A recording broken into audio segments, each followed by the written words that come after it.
Hey everyone, today we're going to do a high-level overview of the NCL Breakaway. We're going to kind of give you some highs and some lows and kind of give you the big picture of the ship so you can decide if maybe this is the right ship for you for your next cruise vacation. Let's go.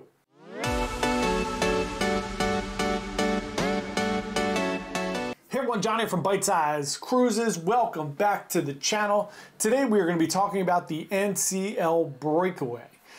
We put out a cruise video every single day. We would love for you to subscribe. Come along, join us on this fun journey. Let's get into Breakaway. So Breakaway is a beautiful ship. It debuted in 2013. I've now been on that ship 3 times, once in the inaugural season, once in 2014, and I just got off the ship, so this is perfect timing. The ship was also refurbished during the pandemic in 2020. She is 145,000 gross tons and at double occupancy holds about 3,963 people. I was just on it. There was about 4,200 people on it, and you can push it all the way up to 4,500 if you get a lot of people on it.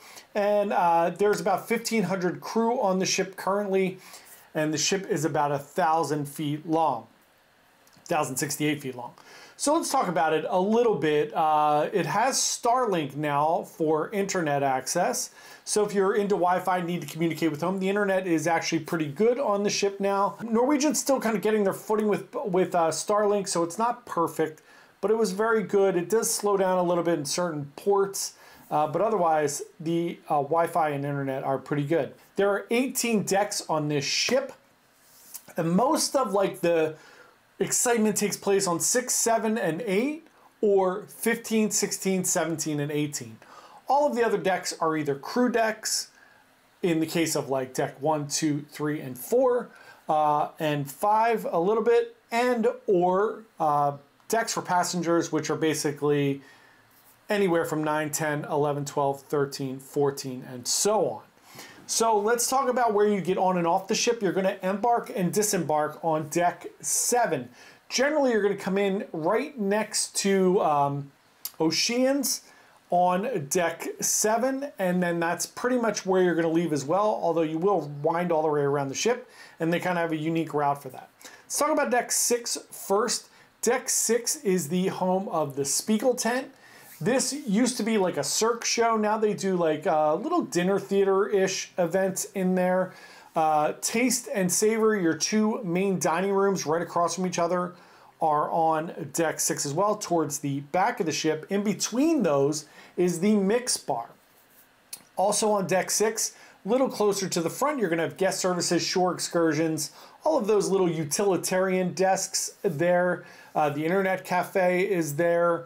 You're gonna have the atrium right next to that with the beautiful atrium bar, and then a full Starbucks right to the left. If you're looking at the atrium bar, it is to the left of the atrium bar.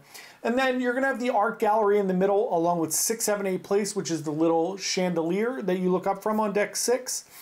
You're gonna have your beautiful specialty dining options on deck 6, which is Le Bistro, the French restaurant, as well as Teppanyaki, which is your Japanese hibachi restaurant.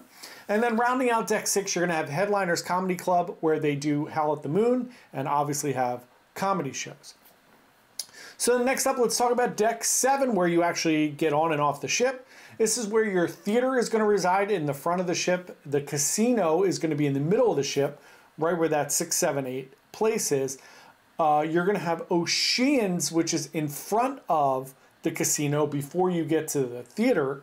And Oceans is like your kind of included 24-hour pub that has food, bar food, you know, fish and chips, your burgers, your sliders, your hot dogs, your pretzel bites.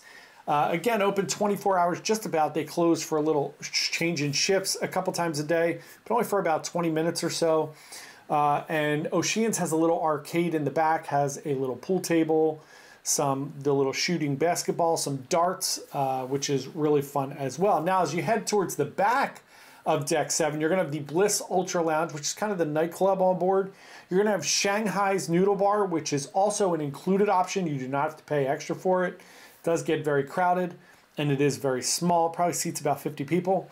And then you're gonna have the Manhattan Room, which is like a swanky supper club-ish looking restaurant All the way in the back of deck 7, there's a dance floor in the middle. They have music there and some dancing at night. It is included in your cruise fare. It is the same food that you would get in the main dining room. Next, we're going to go to Deck 8. Deck 8, to me, is the real star of the Breakaway and Breakaway Plus class ships. It's where you're going to find the waterfront. The waterfront wraps around pretty much 90% of the ship.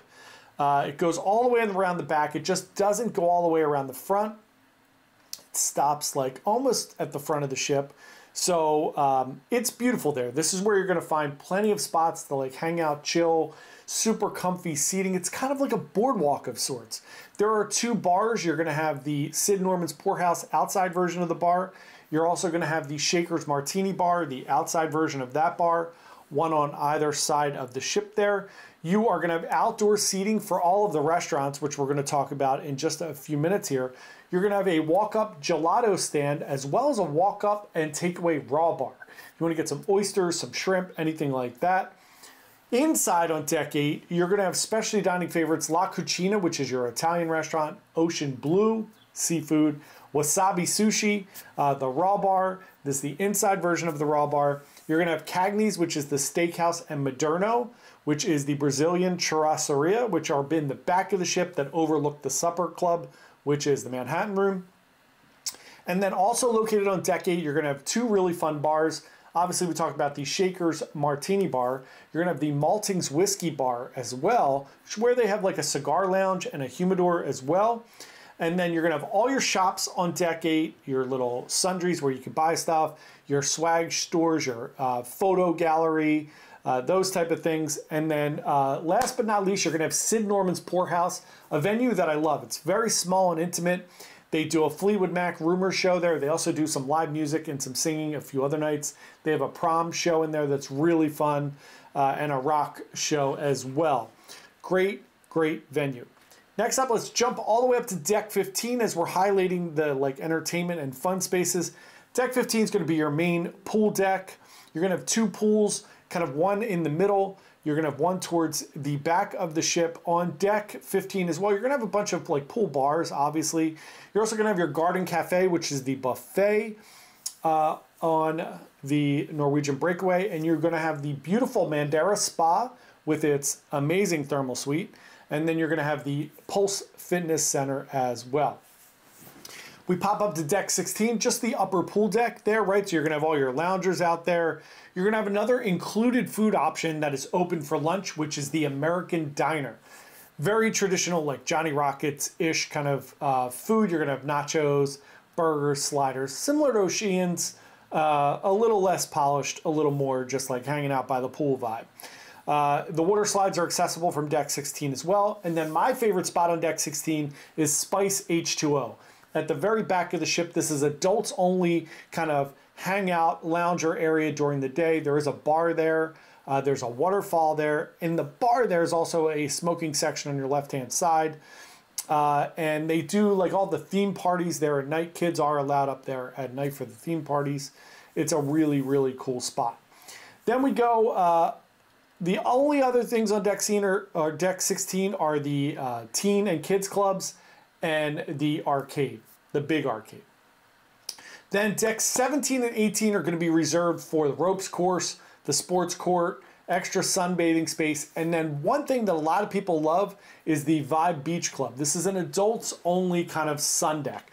There's no pool. There's a few hot tubs there, but a lot of people love that. It is an exclusive space. They only sell so many passes to that, and it's kind of your getaway if there are a lot of kids, especially if you go on like during the summer or if you go during spring break, like we were just on it.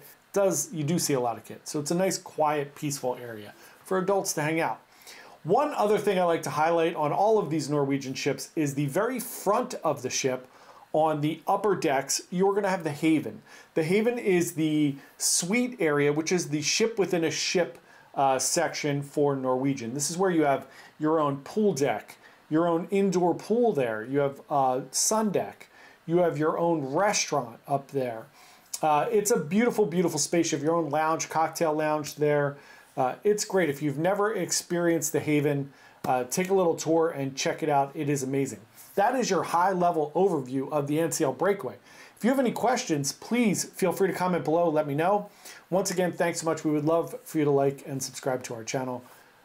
We really, really appreciate it. Thanks everyone so much, and we will see you tomorrow. Bye.